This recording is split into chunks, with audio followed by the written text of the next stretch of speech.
No terceiro vídeo do projeto UBS, nós vamos começar a montar o nosso diagrama entidade-relacionamento baseado no modelo entidade-relacionamento do nosso projeto UBS. No nosso levantamento de requisitos, nós identificamos algumas tabelas básicas, que aqui no modelo relacional são chamadas de entidades, que seria paciente, a tabela de consultas, propriamente dita, e a tabela de usuário, que é a generalização e especialização de atendentes e médicos. E também nós temos outras tabelas, que são tabelas auxiliares, entidades auxiliares, e também vamos ter os relacionamentos entre essas entidades. E nós sabemos que no modelo entidade-relacionamento, o que impõe o relacionamento entre as entidades são as chaves primárias e chaves estrangeiras. E falando em relacionamentos, as ferramentas case utilizam de um conceito que também é do modelo entidade relacional, que trata dos relacionamentos identificados e dos relacionamentos não identificados. O Workbench implementa os dois tipos de relacionamento, identificados e não identificados. Os relacionamentos identificados é simbolizado por uma linha contínua e os não identificados por uma linha pontilhada. E aqui nós temos os relacionamentos tanto identificado como não identificado de um para muitos e de muitos para muitos. A diferença básica entre o identificado e o não identificado é que no identificado a chave estrangeira de uma entidade ela passa a compor a chave primária da entidade a qual ela está referenciando. No caso do relacionamento não identificado, essa chave primária ela não compõe a chave primária da entidade a qual está referenciada. Tomando como base, vamos verificar a tabela de paciente. Vemos que na tabela paciente existem diversos atributos. O ID do paciente, o nome completo, o CPF, o sexo, a data de aniversário, o local, o endereço, o nome do endereço, o número do endereço, o complemento, o CEP, e-mail, data de registro, que é a matrícula, ou a data de cadastramento e a imagem do paciente. Nós vamos já falar desses campos aqui. Vamos iniciar com o tipo de locador. Nós verificamos no vídeo passado que o atributo endereço foi decomposto em vários subatributos para armazenar as informações de forma independente. Então vamos fazer o nosso primeiro mapeamento. Quando eu dou um clique duplo aqui no Workbench, ele vai me disponibilizar de forma mais detalhada todos os atributos, o tipo de atributo e quais são as integridades que esse atributo vai suportar. Por exemplo, o ID logradouro, isso vai valer para todas as outras entidades, é do tipo inteiro, é uma chave primária e é not null. Isso quer dizer que não permite valores em branco e ele é auto-incremento. E a descrição do logradouro é not null, então tem que ter algum valor digitado. De acordo com o sistema de endereçamento postal dos Correios brasileiros, existem vários tipos de logradouros, como aeroporto, alameda, área, avenida, campo, chácara, colônia, rua, parque, enfim, são vários. Então, o que nós estamos querendo dizer aqui? Que nós vamos fazer agora um relacionamento entre a entidade paciente e a entidade tipo de logradouro. De que forma? Como a chave primária da entidade tipo logradouro não vai compor a chave primária da tabela paciente, que é formada pelo ID do paciente, está aqui como primary key, not null e auto-incremento, então nós vamos utilizar nesse caso um relacionamento não identificado de um para muitos. Nós sempre começamos o relacionamento da entidade que vai receber a chave estrangeira ou melhor dizendo, vai receber a chave primária de uma outra entidade como chave estrangeira. Então, selecionamos o tipo de relacionamento não identificado, no caso aqui, um para muitos, tabela paciente, tabela logrador.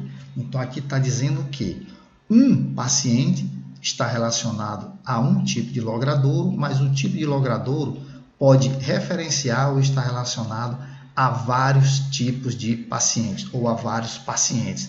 E aqui vejam que o identificador da tabela, que é a chave primária da entidade tipo logradouro, veio para a tabela paciente, para a entidade paciente, como chave estrangeira. Dando um clique duplo, se nós verificarmos o último campo, verificamos que ele está aqui como not null, mas não como chave primária. Por quê? Como é um relacionamento não identificado, esse atributo não vai compor a chave primária da tabela paciente, somente uma chave estrangeira, para impor o relacionamento entre essas duas tabelas. Só para efeito de visualização, vamos colocar o tipo de logradouro antes do nome do logradouro. Pronto. E uma outra coisa que nós temos que observar, que por convenção, não é obrigatório, mas por convenção, o nome de um identificador de uma tabela ou de uma chave estrangeira de uma tabela, ela recebe primeiro o nome da tabela ou da entidade e em seguida o nome do atributo, ID logradouro, underline, tipo logradouro. Então, a chave primária da tabela tipo logradouro, está vindo como chave estrangeira para a tabela paciente, impondo dessa forma o relacionamento. E aqui, para as demais, a cor ou a raça do paciente, na maioria dos campos ou dessas entidades, foram colocadas algumas observações, aqui no caso a raça. No Brasil nós temos o branco, o pardo, o preto, o amarelo e o indígena. Por que estamos criando tabelas distintas para cada grupo ou para cada classe de dados que estamos armazenando, como tipo logradouro, como a cor, a raça, o estado civil, a ocupação, o plano de saúde? Porque isso vai facilitar tanto as consultas como também a inserção de dados pelos usuários. Quanto menos informações você deixar a cargo do usuário digitar, ou seja, atributos ou campos livres de digitação, melhor. Quer ver? Vamos tomar aqui como base essa tabela de cores ou de raça, onde nós temos o branco, o indígena, o preto, o pardo. Se você deixar um campo livre para a digitação, o usuário, na hora de estar preenchendo o cadastro do paciente, ele pode botar naquele campo somente BR, ou somente PR, depois preto, depois branco, ou só B. Então, isso vai dificultar uma consulta, caso você queira fazer uma projeção ou estatísticas de atendimentos mensais de paciente de um determinado estado civil, ou que mora em um determinado bairro, um determinado tipo de logradouro, de um determinado tipo de ocupação, de determinada cidade ou plano de saúde. Por isso que nós estamos subdividindo essas informações em entidades auxiliares. E através do mapeamento, entidade e relacionamento, nós vamos criar esse relacionamento entre essas entidades. Da mesma forma aqui, nós vamos fazer o relacionamento de um para muito da tabela da entidade paciente para a tabela de raça, da tabela de pacientes para a tabela de estado civil. Vejo que sempre vai acrescentando aqui, sempre naquela convenção, nome da entidade e o identificador, a chave primária dessa entidade, que passa a ser chave estrangeira na tabela a qual ela está se relacionando.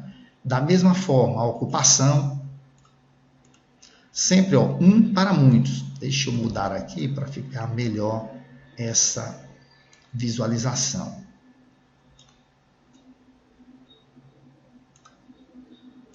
Estado civil, da mesma forma.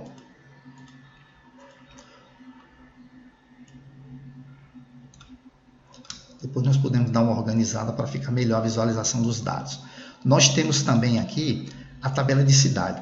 Toda cidade ela está relacionada ou ela pertence a um estado. Dando um clique duplo aqui, nós vamos verificar que todos os estados brasileiros os nomes dos estados brasileiros estão disponíveis nesse arquivo CSV, que é um arquivo que nós vamos utilizar para importar todos os dados ou todos os nomes das cidades brasileiras ou dos estados brasileiros. Nós vamos fazer a importação dos dados. Aqui são várias informações, como o código do IBGE, da unidade federativa, o estado, o UF dela, no caso PI, MA, etc., região Nordeste, Centro-Oeste. Então são várias informações que vão ser importadas desse arquivo que vai ser enviado para vocês, que vai estar disponível para vocês. Então o primeiro passo é fazer o relacionamento da entidade cidade com a entidade estado. Também um relacionamento não identificado de um para muitos, de cidade para estado. Aqui quer dizer que a cidade está relacionada somente em um estado, mas um estado pode ter várias cidades relacionadas. E aqui vamos fazer o relacionamento de paciente com cidade, onde cada paciente está em uma cidade. Mais uma vez organizamos os dados da tabela paciente. Vamos chamar esse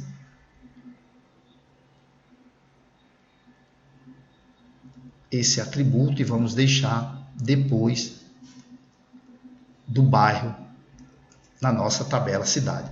Por último, da nossa tabela paciente, desculpa.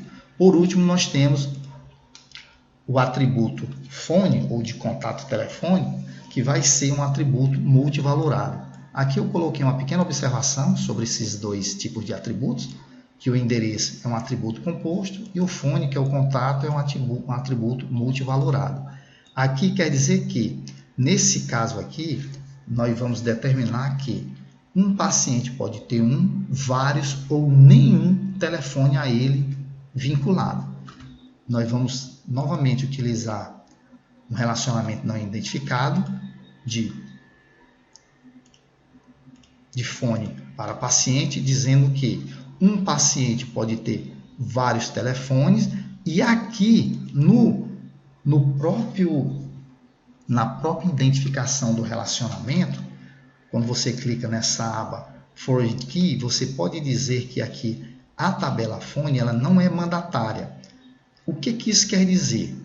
Quer dizer que um paciente pode ter ou nenhum ou vários contatos a ele vinculado, mas um telefone, um contato, só pode estar vinculado a um paciente. Aqui está a chave estrangeira, a chave primária da tabela da entidade paciente, relacionando-se com a tabela de fone, de contato.